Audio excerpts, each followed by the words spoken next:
மகாநதி சீரியல்ல இனிய எபிசோட்ல என்ன நடக்குது அப்படின்னு பாத்தீங்கன்னா, இப்ப நம்ம பசுபதியும் பசுபதியோட ஆட்களும் அத்துமீறி உள்ளார வீட்டுக்குள்ள நுழையிறப்ப, நம்ம காவேரி கோடாரியை எடுத்துக்கிட்டு அப்படியே அவங்கள மிரட்டிக்கிட்டே வெளியில வந்தாங்க இல்லையா? அந்த நேரம் பார்த்து கரெக்டா போலீஸும் அங்க வந்திருப்பாங்க.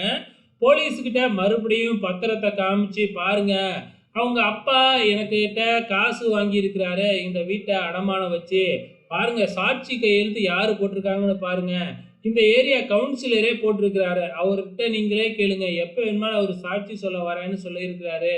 அப்படின்னு பயங்கரமா தயார்படுத்தி வச்சிருக்கிறாப்புல. இப்ப போலீஸும் ஏற்கனவே பசுபதியோட ஆட்கள் தானாட்டுக்கு.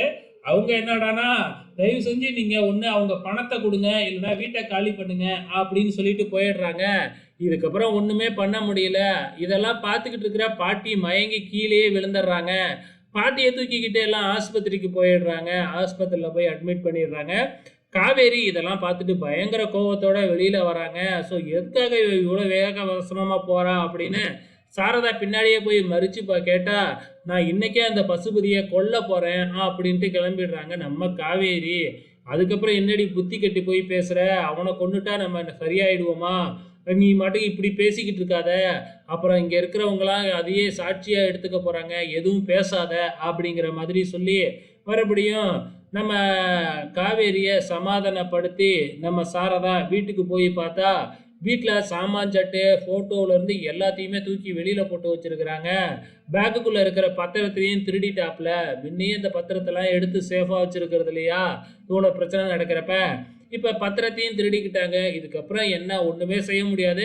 கோவத்தில் சாரதாவே அருவாமனை எடுத்து வெட்டுறதுக்காக போகிறாங்க. அங்கே தான் அவ்வளோ ரவுடிங்க இருக்காங்களே, விட்டுருவாங்களா என்ன? இருந்தாலும் அந்த இடத்துல பயங்கரமாக சண்டை கைகலப்பு இதெல்லாம் நடக்குது. இன்னும் அரை மணி நேரத்தில் இதெல்லாம் எடுத்துக்கிட்டு நீங்கள் கிளம்புறீங்க அப்படின்னு சொல்லிக்கிட்டு இருக்கிறாங்க. அது மட்டும் இல்லை, ராகினி இந்த வீட்டை இடிச்சுக்கிட்டு ஏதோ புதுசாக டிசைனாக பண்ண போகுது இன்னைக்கே அப்படிங்கிற மாதிரி சொல்லிக்கிட்டு இருக்கிறாங்க. என்ன நடக்கும் அப்படிங்கிறத வெயிட் பண்ணி பார்க்கலாம்.